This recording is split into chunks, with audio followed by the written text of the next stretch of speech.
Thank you for having me. I appreciate the opportunity to come on here and talk 3-5. As you can see there, I got all my contact information up on the screen. I'll try to hop back to that at the end of this as well. You got my phone number. You have my private email there. You got my Twitter tag there. I'm going into my second year as a head coach at Southern Wayne. We are Eastern North Carolina, a little town called Dudley, about halfway between Raleigh and the coast. As I said, I'm in my second year there as the head coach. I serve as the defensive coordinator as well. I've been a defensive coordinator. I moved to North Carolina from upstate New York. Had been defensive coordinator for since 2006 at my previous school.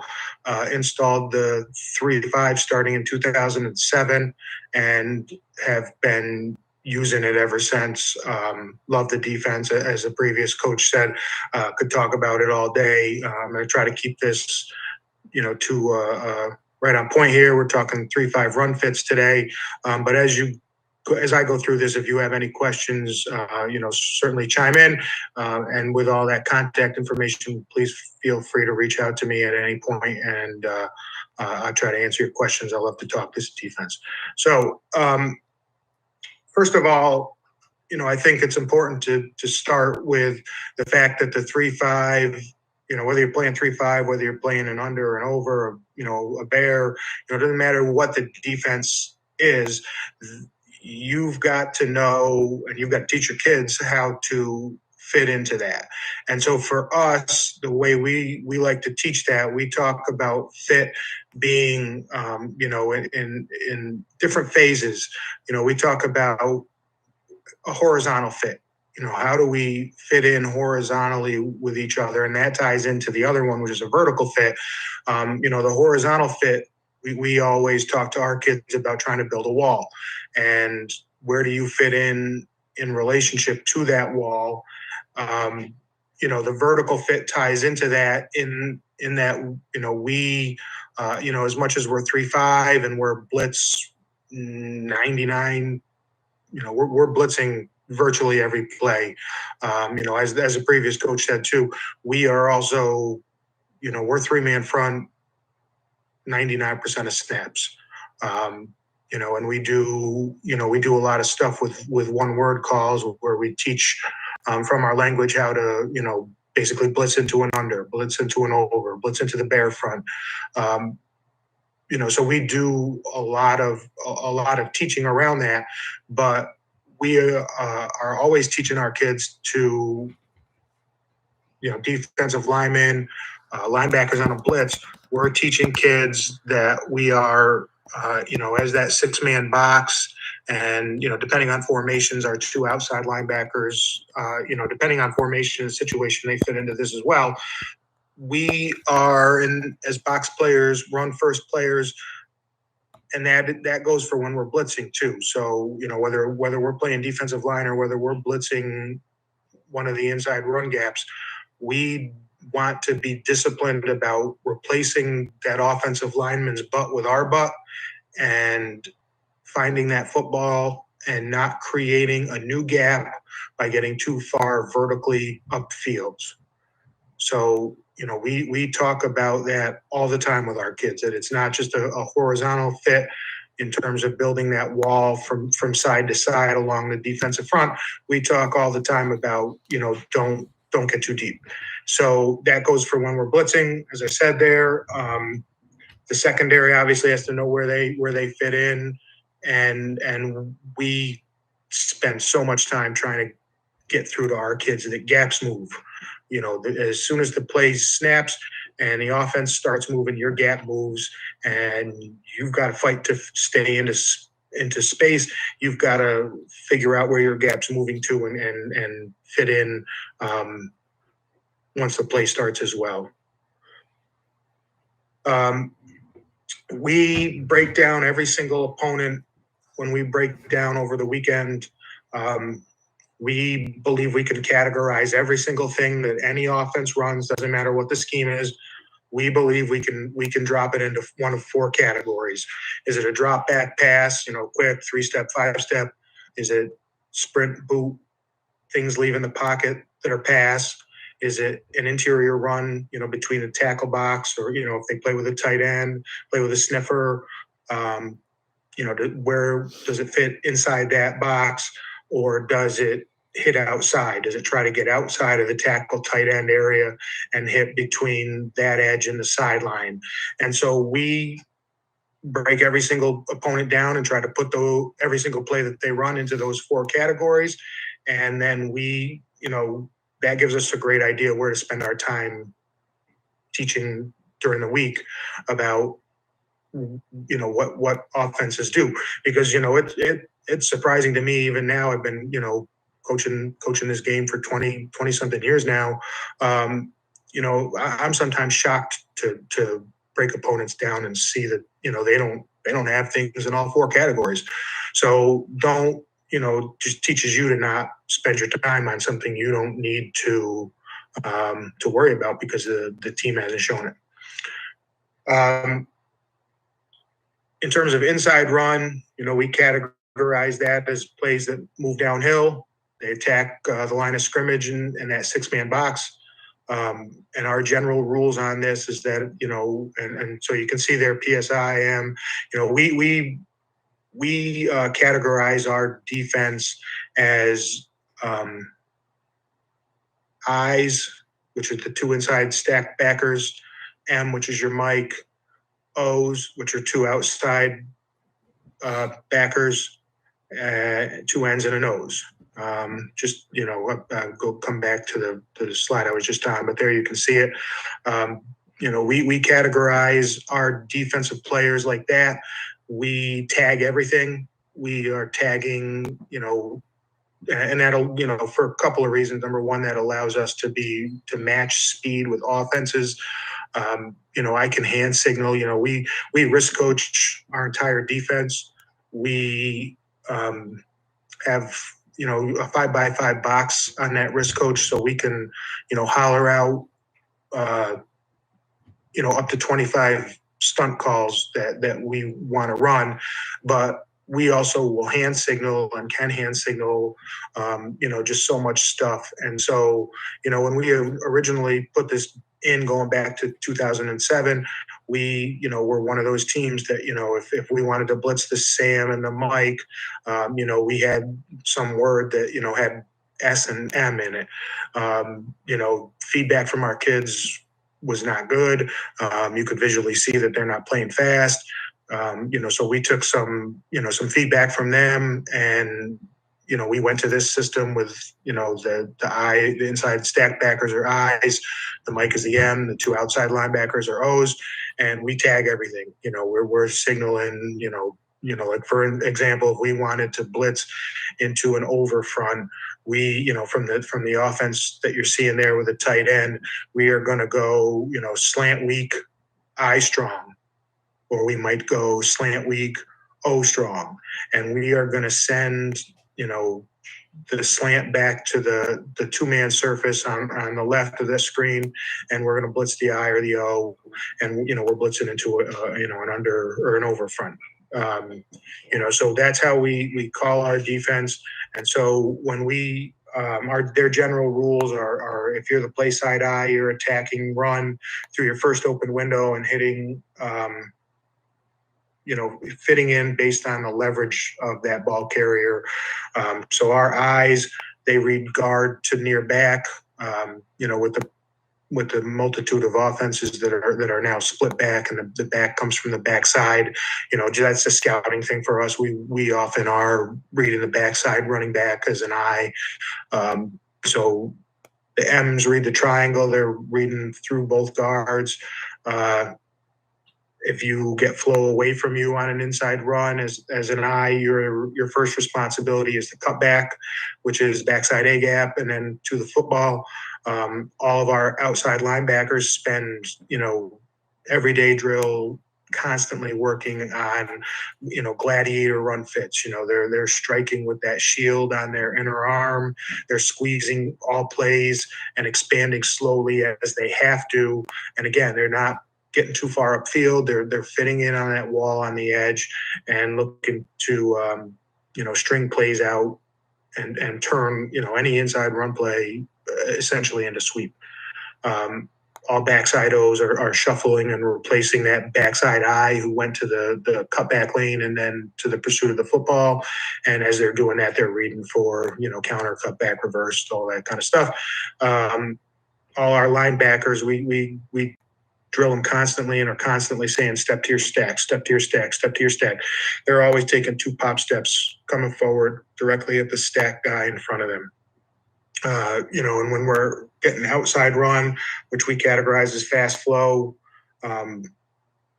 shoulders turn is usually the key we're giving our linebackers, especially for that. Shoulders turn and they're sprinting to the sidelines.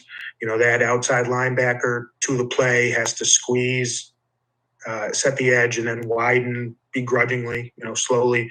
That play side I is scraping outside and pursuing from inside out with leverage. Same thing for that Mike. He's going through that first open window, and we have to drill our Mikes constantly about that. We do not want our Mikes to be scraping and replacing that I. We want that. They may have to do that depending on situation, but we're really trying to teach that Mike to find the first open window, get through it fast, and bend to that football. Because we've been burned before with our Mike linebackers just over pursuing the football. They didn't get through that first open window. They over pursue as they come from inside out, and they get outside leverage, and now they've lost that inside cutback lane, and backs plant their backs are great athletes. They plant their foot, they come back inside where that Mike should have been, and he's not there because he over pursued. So we're constantly drilling our Mikes inside out through that first open window. Again, you see backside eyes checking backside A first, and then banana path to the football. Backside O is shuffling and replacing and looking for all that stuff that comes back. Here you see we've got, we let me get back to that. We are constantly, and we drill this every day with our linebackers. We are key response. Again, they're reading guard through the near back. And again, with all the shotgun spread teams and with backs that come across the quarterback's face, that changes week to week and opponent by opponent. We definitely will key those out. Inside linebackers on the far back if we get a ton of cross face action and the back comes from the opposite side of the field. But their first job is to read the block that happens in front of them. If they see down block in front of them, they're scraping tight to get to that C gap window. If they see the parting of the C's in front of them, if that gap opens up in front of them, guard steps one way, steps inside towards the center, tackle steps and tries to seal our defensive end to the outside. That C opens up. We teach them to explode through that window, make it look like they're blitzing. Pull away, they're shuffling across. If they're pulling two, they're treating that, the same as they would treat a reach block.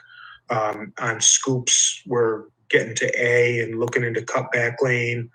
And, obviously high hat, when we see that, we're reading pass. Same thing with the outside linebackers. We give them a key set of rules. And we drill that all the time, everyday drills. We build our everyday drills around this box here. And again, fast flow to them. We typically define, in most offenses, is that the back that you're keying has turned his shoulders and he's coming at you as fast as he can go.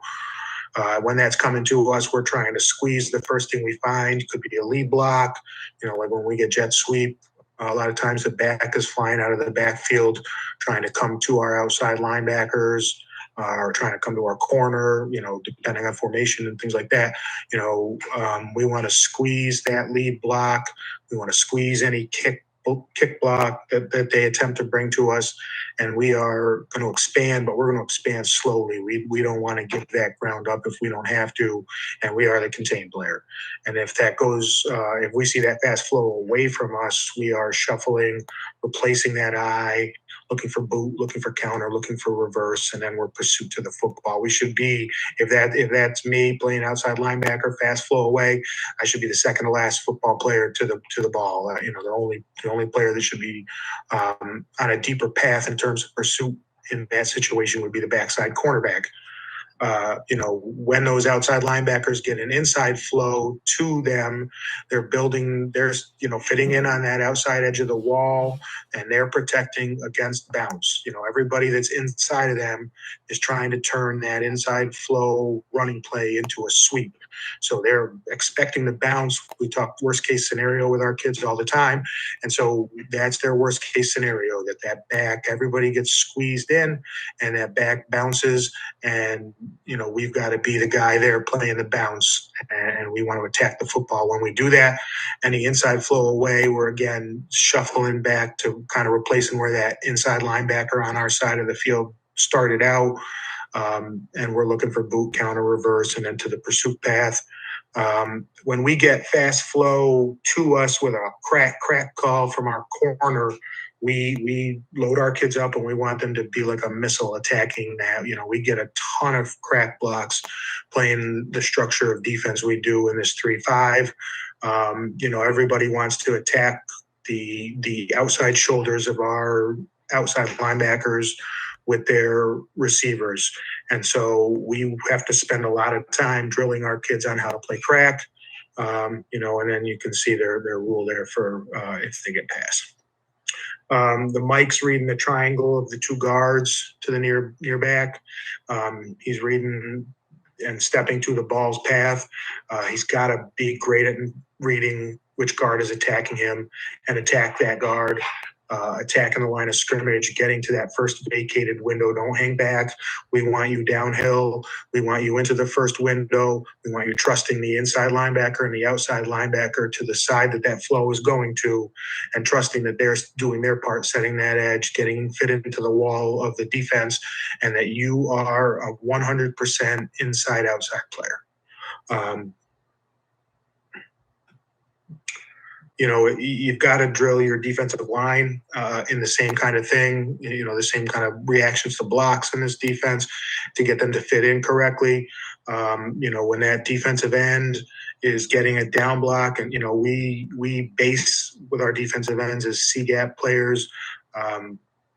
So when they get a down block, what we're teaching them is that as they step to the, either the inside hip or the outside hip of the tackle that they're aligned over, based on call, we want them to recognize what's happening. Are they getting down blocked?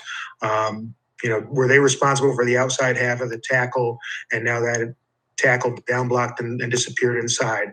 Well, our inside hand should strike the chest, our outside arm should go to the hip, and we should change that offensive tackle's path and fit in hip to hip, with our butt at their butts level, and work downhill, get ready to be flat down the line of scrimmage and make a play.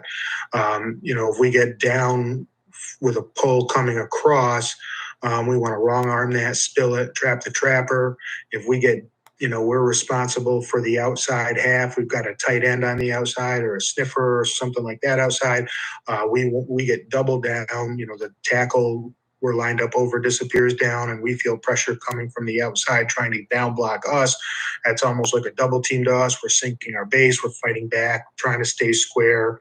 And again, a lot of times that's GT or, GY or, GH counter, those kinds of things. And we're trying to, if we can, trap that puller across. Same thing with double team, sink that base. If we recognize reach, we're striking hard, shuffling down the line of scrimmage, and then you can see the pass rules there. So there you see, when we get inside run, like in terms of, one thing we do see still, mostly out of pistol, we don't see a lot of under center teams in the league we play in, but we still do get things like, straight downhill ISO, where we're trying to attack into that B gap. As you see there, the Mike should be reading that play side double to him and getting downhill and fitting in on the inside. The inside linebacker should be getting to the outside of that block coming at them. And, that's the parting of the seas concept, making sure that we recognize that parting of the sea and get downhill into that, take on that block and fight to hold space and meet the blocker on the other side of the line of scrimmage. in terms of power, which we see a ton of from teams we play. A lot of times, we don't, some people think it's kind of counterintuitive, but we don't want our outside linebackers, especially against a team that runs a lot of power to us, up on the line of scrimmage. We want them seeing that from space, and so that they can see that coming and set that edge. And that's a drill thing, a practice thing. We teach that play side end to play that double team and hold ground, a play side eye to recognize 5 minutes, coach.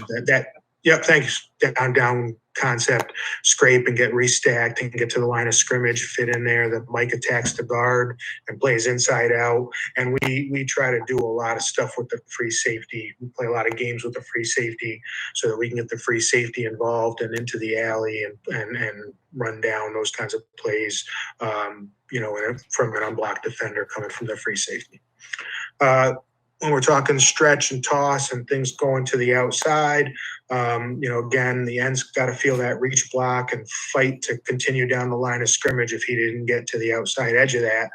The play side inside linebacker cannot get pinned by a tight end or anybody trying to come down, any of that crack concept stuff. They've got to dip and rip, get stacked up on that line of scrimmage. The Mike runs the open window and runs a play inside out. That play side O has got to attack any lead block coming with that, or any reach block if there's no lead blocker coming with that. Set the line of scrimmage, expand flat, and pace that ball.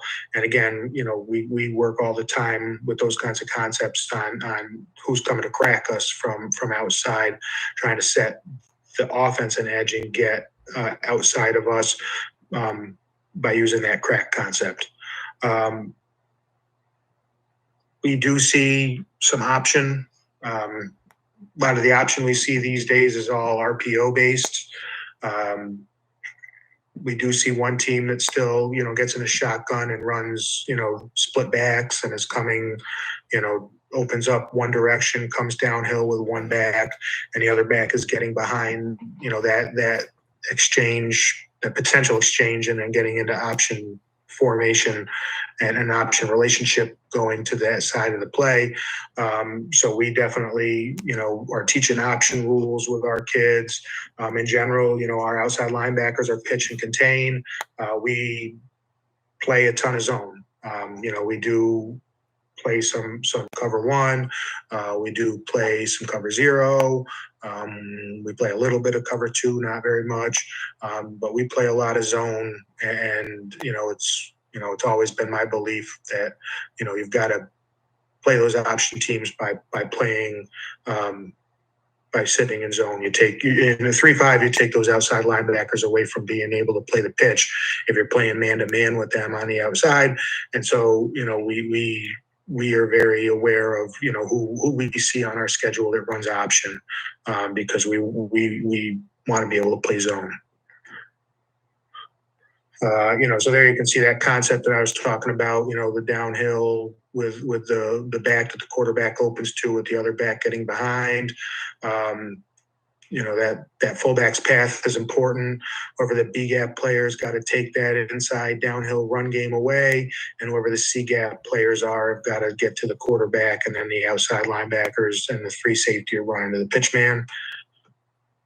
We do see a lot of speed option.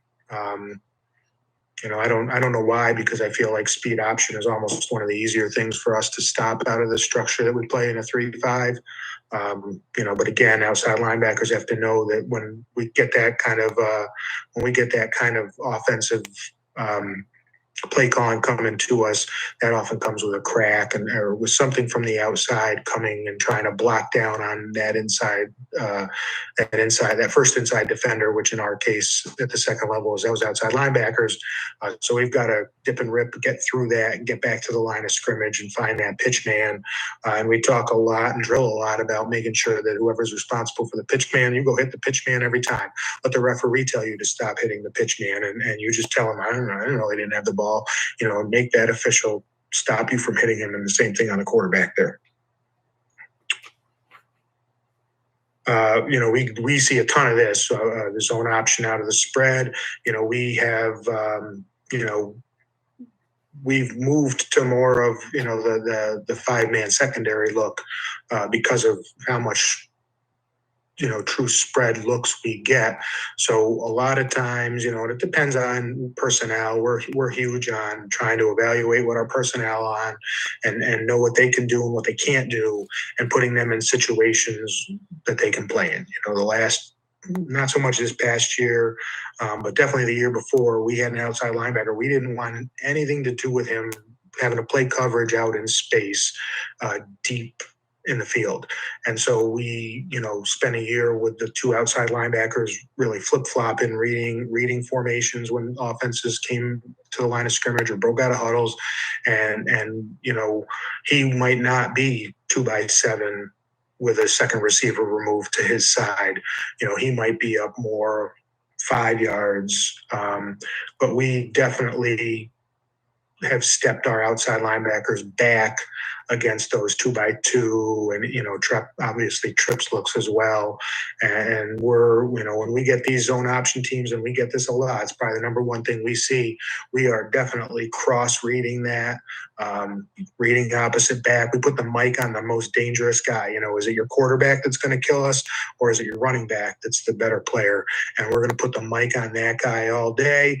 And then we want our ends to squeeze anything that disappears inside them in terms of blocks and read the quarterback. And there you see it, hit that quarterback. If that quarterback is threatening your edge, trying to hold a defender over there to not fit in on that inside zone path, you've got to make that quarterback pay a price for that and keep hitting them and make the officials tell you to stop hitting them. And just that we train our kids on the response. Well, I didn't know he didn't have the ball. I thought he had the ball, and make the officials stop the contact on the quarterback. Because, if the quarterback's presenting the ability to run and he's trying to fake and hold one of your defenders, it's you got to fit in on him, and you've got to make sure that he doesn't have the ball, number one. And number two, give him some second thoughts about continuing to run the football. We don't see a ton of dart. We see a ton of this. We see a ton of GT counter where we have ends squeezing and wrong arming. That play side eye is trying to attack that line of scrimmage now. We typically get the nose doubled. Our noses, we teach that as a badge. Got about a minute, Coach.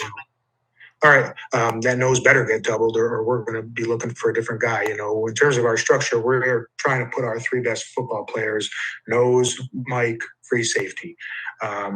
We've toyed with doing that with including the outside linebackers in that mix, but we've found it's most important to get those three guys straight up the middle to be studs.